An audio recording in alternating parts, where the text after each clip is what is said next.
In this video, I'm going to show you how to turn off age restriction on YouTube.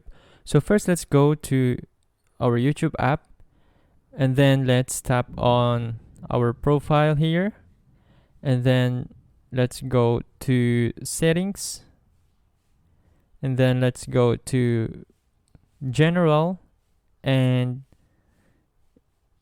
here you could see, if I scroll down, restricted mode. So we could turn it on or turn it off.